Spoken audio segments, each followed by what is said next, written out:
اگر صلاۃ صرف نماز کا نام ہے تو پھر الصلاۃ والسلام علیک یا رسول اللہ کیوں کہتے ہیں؟ صلاۃ اگر نماز کا نام، کیا ہم حضور پر نماز بھیج رہے ہیں؟ نہیں نا۔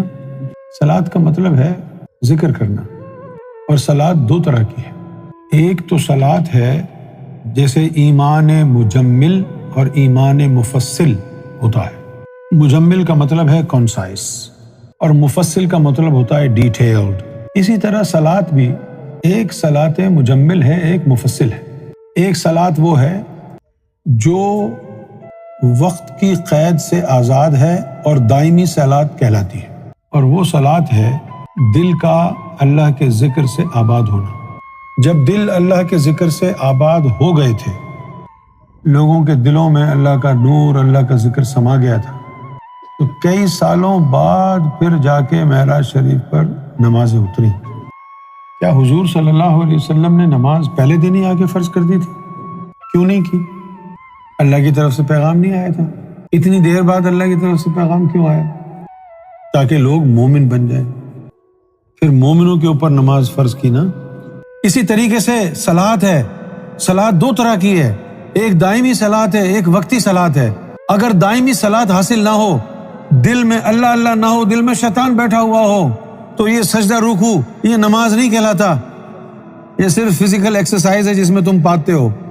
مصلی اس کو کہتے ہیں جس کا دل بھی اللہ اللہ کرے اور رکوع سجود ظاہری نماز بھی پڑھے، وہ مصلی کہلاتا ہے۔ اور حضور پاک نے اس کی تصدیق فرمائی ہے، لا صلاۃ الا بحضور القلب۔ اچھا، لا صلاۃ نہیں واقع ہوئی الا بحضور القلب، جب تک قلب کے اندر حضوری نہیں آئی، اللہ کا ذکر نہیں آیا۔ اگر قلب میں اللہ کا ذکر، اللہ کا نور نہیں آیا، تو ظاہری قیام اور سجود اور اس کو رسول صلی اللہ علیہ وسلم نماز مان ہی نہیں رہے۔ لیکن آج کا حرامی مفتی، آج کا کنجر مولوی، رسول اللہ کی تعلیم قرآن سے اس کو کیا دلچسپی ہے؟ اس باسٹرڈ نے، اس حرام زادے نے تو وہی بیان کرنا ہے لوگوں کو گمراہ کرنے کے لیے۔ کون ہے مصلی؟ مصلی وہ ہے جس کا قلب بھی صلاۃ میں ہے، جس کا جسم بھی صلاۃ میں ہے۔ اور اگر قلب صلاۃ میں نہ ہو، صرف جسم ہو، تو ظاہری قیام و سجود کو رسول اللہ صلاۃ مانتے ہی نہیں ہے۔ آج تو دکھاوا ہے، دلوں میں شیطان بیٹھا ہوا ہے، اللہ کے حضور کھڑے ہوئے ہیں، دل میں شیطان بیٹھا۔ تم نے اس ظاہری اٹھک بیٹھک کوئی نماز سمجھا ہوا ہے نا۔ خدا کا خوف کرو یار، اللہ رسول قرآن کی باتوں کو ایمان کا حصہ بناؤ، اپنے دماغ کے دروازے قفل کھولو۔ صرف ظاہری اٹھک بیٹھک، قیام میں جانا، رکوع میں جانا، سجود میں جانا، صرف یہ نماز نہیں ہے۔ زوجین میں بنایا ہے ہر چیز کو، قلب بھی اور قالب بھی، دونوں میں سنکرونائزیشن ہونا چاہیے۔ دل میں بھی اللہ اللہ، زبان میں بھی اللہ اللہ، اور جسم عمل میں۔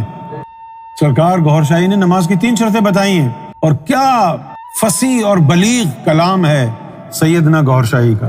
کافروں کی زبان اقرار نہیں کرتی تو زبانی اقرار کر، قل هو اللہ احد۔ منافقوں کے دل تصدیق نہیں کرتے تو اپنے دل میں بھی اللہ کو لے کے آ۔ فاسقوں کے جسم عمل نہیں کرتے تو نماز میں ظاہری طور پر کھڑا بھی ہو۔ یہ 3 شرطیں ہیں، زبانی اقرار، قلبی تصدیق، جسمانی عمل۔ یہ 3 چیزیں یکجا ہوں گی تو صلاۃ کہلائے گی۔ فرمایا بتاؤ تمہارا دل تو منافق تھا، زبان کہتی ہے قل واللہ، دل کہتا ہے گھر میں آٹا ہی نہیں ہے، اللہ الصمد، بیوی بیمار ہے، لم یلد ولم یولد، ڈیوٹی سے لیٹ ہو گیا، چل۔ یعنی زبان اقرار کر رہی ہے اور دل حل و حجت کر رہا ہے۔ یہ صلاۃ کدھر ہے؟ ہاں، قرآن اور حدیث کے مطابق جو مصلی نہ ہو وہ جہنم میں جائے گا۔ کون ہے ایسا؟ جس کا دل بھی اللہ اللہ کرے اور جسمانی طور پر نماز بھی پڑھے، وہ مومن ہے، اس کو کون جہنم میں ڈالے گا؟ دوسری بات، اگر دل ہی اللہ اللہ میں لگ گیا اور ظاہری رکوع سجود نہ بھی کیے، تو وہ کہتا ہے نہ شکلوں کو دیکھتا نہ عملوں کو دیکھتا، میں تیرے دل کو دیکھتا ہوں۔ مصلی وہ ہے جس کا دل بھی اللہ اللہ کرے اور جس کی زبان بھی اللہ اللہ کرے، وہ مصلی ہے۔ اگر ایسا نہیں ہے، جہنم ہی جہنم۔